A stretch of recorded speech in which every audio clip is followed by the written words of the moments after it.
কালকে শুনছি যে ব্যাংকে নাকি কি গন্ডগোল হয়েছে, আসি দেখি অ্যাকাউন্ট চেক করে দেখে মাত্র 2 লাখ টাকা আছে, আর 6 লাখ টাকা নাই। এই টাকা জাগালোই দিনের আলোর মতো সত্য, এটা হচ্ছে বাংলাদেশ জামাত ইসলামের ব্যাংক। আঙুরটি একেও না গেছে কোন আঙুর টাকার দরকার, আঙুর টাকার দরকার, আমরা ভাগলো কিছু মনে করি কম করি মন মাছ করি। হ্যাঁ 10 লাখ টাকা উঠবে, এখন 1 টাকাও নাই।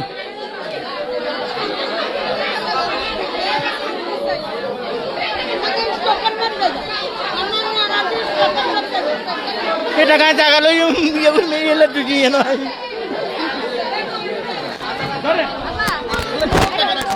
এগুলো ছেলে হাঁটাইছে বাইরে এই টাকা ওমান থেকে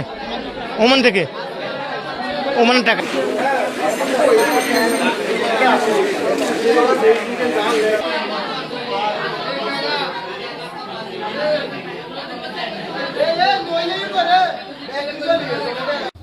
গোপালপুর ইসলামী ব্যাংক এজেন্ট শাখার যে একটা ব্যাংক আছে, মানুষ এই এলাকার হতদরিদ্র জনসাধারণ আমানত হিসাবে টাকা জমা রাখত, লেনদেন করত। হঠাৎ করে এই ইসলামী ব্যাংক এজেন্টের যিনি মালিক জানতে পারছি জনগণের টাকা আত্মসাৎ করে উধাও হয়ে গেছে।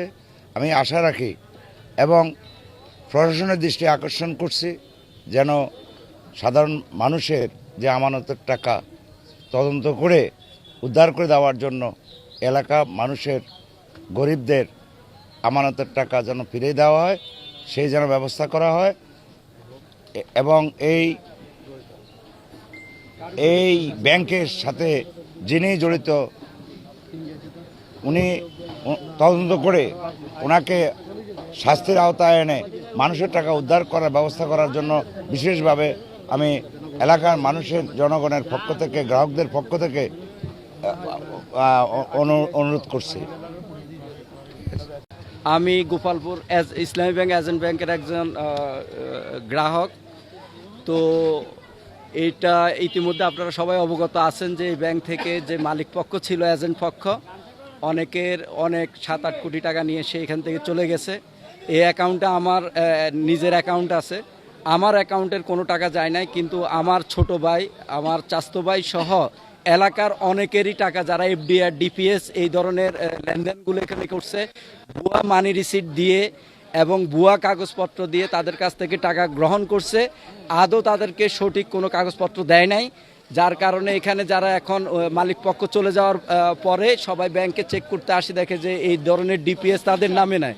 আমরা অবশ্যই চাই এই ব্যাংকের সাথে জড়িত আছে যারা এখানকার, যারা ইসলামী ব্যাংকের কর্মকর্তা বা চন্দ্রগঞ্জের যারা, এটা তো মূল এজেন্ট হচ্ছে চন্দ্রগঞ্জ, তারা এখান থেকে যে টাকাগুলো চলে গেছে, যাদের টাকা গেছে তারা একদম নিতান্তই গরিব লোকজন, তাদের টাকাগুলো যেভাবে ব্যাক করানো যায়, ফেরত দেওয়া যায়, সে ধরনের ব্যবস্থা অবশ্যই করতে হবে ইসলামী ব্যাংক কর্মকর্তাকে।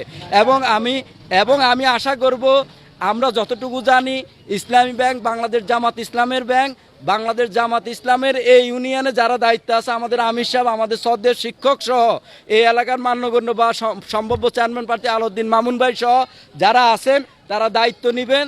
দায়িত্ব নিয়ে যাদের টাকা পয়সা নিয়ে গেছে তাদের টাকা পয়সা ফেরত দেওয়ার ব্যবস্থা ওনারাই করতে হবে, ওনারাই করবেন। কারণ এটা আমরা সবাই জানি দিনের আলোর মতো সত্য, এটা হচ্ছে বাংলাদেশ জামাত ইসলামের ব্যাংক। বর্তমানে আমাদের এই গোপালপুর এজেন্ট শাখায় সর্বোচ্চ লুটপাট হয়েছে, যেটা রেকর্ড পরিমাণ। গোপালপুরের মিনিমাম 60-70 বছর ব্যাংকিং ইতিহাসে এরকম কোনো লুট হয় নাই। এটা গত 5 বছর থেকে, মিনিমাম 6-7 বছর থেকে শুরু হয়েছে। 5 বছর বা 6-7 বছর থেকেই মানুষের ফিঙ্গারের মাধ্যমে সর্বোচ্চ দুর্নীতি হয়েছে। কেউ যদি টাকা উঠাতে আসতো, এটাকে 3 ভাবে বলা হতো যে আপনি আবার ফিঙ্গার দেন। মানুষ 50,000 টাকা উঠাতে আসলে 5 লাখ টাকা নিয়ে গেছে। তো এখন পর্যন্ত আমরা একটু আগে জানতে পারছি আর কি, মিনিমাম 50 কোটি টাকা, 2টা এজেন্ট। আরেকটা হচ্ছে তাদের কালিকাপুর, সোনামুড়ি কালিকাপুরে। আর এখন আমি চাই, আমাদের এখানে কিছু নিরীহ মানুষ আছে, আপনার এই পান ব্যাপারী, যে উনি সর্বোচ্চ নিরীহ, এই বাজারে সবাই চিনে, চুড়ি তাগি বিক্রি করে উনি 1,10,000 টাকা জমাইতেছে, ওনার এই টাকাটা চলে গেছে। একটা ছেলে আছে রিক্সা চালক, 4.5 লাখ টাকা ঘর করার জন্য বিভিন্নভাবে লোন নিয়ে রাখছে, এটারও নিয়ে গেছে। তাহলে যারা হয়তো সামান্য প্রভাবশালী আছে, টাকা পয়সা আছে, তারা তো বাঁচার সুযোগ আছে, কিন্তু এই লোকগুলোর কি হবে? আমরা বাংলাদেশ সরকারের কাছে শুধু এটা চাই, নিরীহ মানুষের বিচারটা চাই, আর অন্য কোনো কিছু না। নিরীহ আমাদের অ্যাকাউন্টে ছিল 8,06,000। তো কালকে শুনছি যে ব্যাংকে নাকি কি গন্ডগোল হয়েছে, আসি দেখি অ্যাকাউন্ট চেক করে দেখে মাত্র 2 লাখ টাকা আছে, আর 6 লাখ টাকা নাই। এখন আসে ওরা বলে ওরা কিছু জানে না। এখন ওদেরকে টাকার কথা বললে ওরা বলে আমরা জানি না, তোমরা ব্যাংকে ধরো, কেউ কিছু বলে না, আরো কথা বললে গরম হয়ে যায় আমাদের উপর।